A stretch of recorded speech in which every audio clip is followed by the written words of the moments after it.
how long have you been working in this industry for then?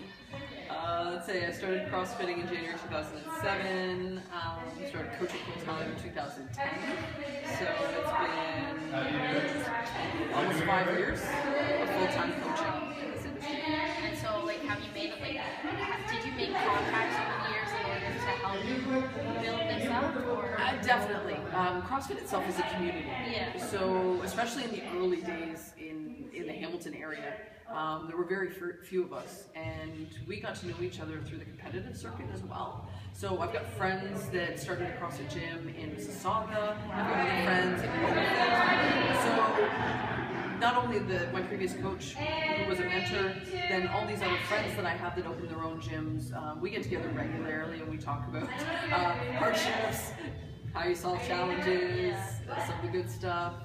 So we're a support network for each other as well. That's awesome. So, like, what is your own success? How do you do that? My success? I would say the fact that I'm still here. I've been open for just over 18 months. We grew from 30 members to start. We're at 118. That's awesome. In a year and a half. Still open. Yeah, I'd say that's the success. And every day watching the members do things they never thought they could ever do. So, well, what inspired you? So, like, why did you want to open your own? Like, why not just, like, work? One of the things that in sort of the fitness industry, it's hard to make a living. Yeah. And when you're sort of a trainer working for someone else's gym, you get percentages. And it's really hard to do. So basically, before I opened my own gym, actually, I'm still there, poverty level. Who am I kidding? But there were so many things that I could see that I wanted to be able to do and offer. The original plan was to buy the other gym. It wasn't the right time for that. Was it like a bigger? Well, it was also just where everybody, my family was, right? It's a community. So that opportunity just didn't happen. The timing wasn't right for it. But the timing for me to grow and be able to experiment a little bit more with fitness and coach with my style, it's time for me to try another challenge, I guess. That makes sense. So what are your strengths and weaknesses? I'd say my strengths are definitely in coaching the movements. When it comes to technique, helping others through that and believing in themselves. Weakness, I would have to say that I'm honest to a fault. Yeah. So sometimes I'm not as good at maybe fluffing things up. I just say it like it is. And taking time for myself is probably a weakness. So, like, what the biggest accomplishment that I see is you opening this up. Is that correct? Yeah. This is like my Death Star.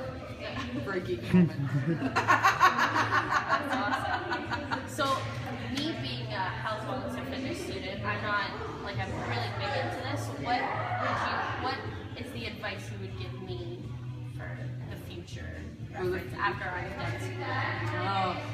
Try different styles of coaching. Alright? Find trainers, gyms that would be willing to have you shadow with them and learn from them. If they're not willing, then they don't have anything to teach in the first place. But be open to the diversity, because there's never just one way for everyone. Be willing to challenge yourself as well. If you're not willing to do it, why would somebody else do it if you tell them to, right? It helps to constantly be bettering yourself, and then you can also impart that with your clients or members. And what is your outlook on certifications and stuff like that for me, personally? Well, it depends on where you want to go with it. If you're looking at working as sort of a fitness trainer instructor in the generic fitness industry, then you have to have your CanFit Pro. So do the CanFit, do that kind of stuff, whatever you need to be there, but don't just stop there. Continuous education. If you can work towards your CSCS, even better. to take seminars and other courses that are offered by people like Adapsu. There's a lot of the CrossFit courses that don't require you to have your level 1.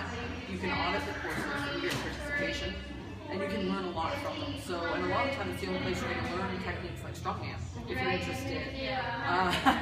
NCCP, get involved in that, and the coaches, they have seminars, and they actually, it's coming up this in Hamilton. So they've got big forums where they have lectures with some famous athletes, as well as masters and PhD professionals in physiology and kinesiology. And where is that located? I believe Hamilton Place and Hamilton Convention Center is where it runs out of, and I'm pretty sure it's coming up at the beginning of April. And you can take all kinds of seminars throughout that. Stuff like that. And those kind of things will help you network as well. Yeah. I find networking hard, but just by being involved in those types of things, it makes it a little easier. You can't help but meet people. Yeah, that's true. And that's one thing actually our program teaches us, like, is about networking and putting ourselves out there so we can have a better experience. So, what would you say, like, what do you know now that you wish you knew back then? I wish I knew how expensive it was to run a gym.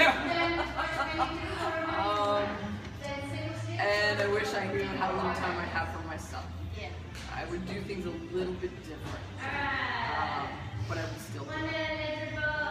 And what are some behind the scenes things that you encounter that people don't often realize? Oh, well, if you own your own facility, then you're dealing with all your overhead costs, rent. And when that comes to that in Hamilton, it can be a challenge because bylaws dictate that you can open up your business. So zoning for gyms is really challenging in Hamilton. They have us restricted to shopping centers and retail. Those are very expensive spaces to lease, but typically it also means you've got neighbors that find the noise that's inherent with a gym a little disconcerting. So it makes your operations challenging. Yeah. And what else, like, so when it comes to, like, owning your own gym, is there anyone that helps you, or is this just, this is you? Like, do you... No, everybody helps me. The cool thing about CrossFit being a community, they help me. So I have some volunteer coaches here. There's 6 of them, actually. They're members. It's their passion. So they coach a couple classes a week. It helps them evolve as athletes and also within CrossFit. And some of them, they're thinking of changing their lives and pursuing CrossFit and coaching similar to what I've done, which is great. I've also got a few members here that trade and pay for the membership, so that saves me about 4 hours every week. That's fine. Yeah, and then just my network of people here that help keep me sane. Sometimes somebody for months. That's awesome. Well, thank you for everything. Thank you for all the information you've given me. It'll definitely help me in the future. I really appreciate that. So thank you for your time. You're welcome. It was really nice meeting you. It's nice to meet you too.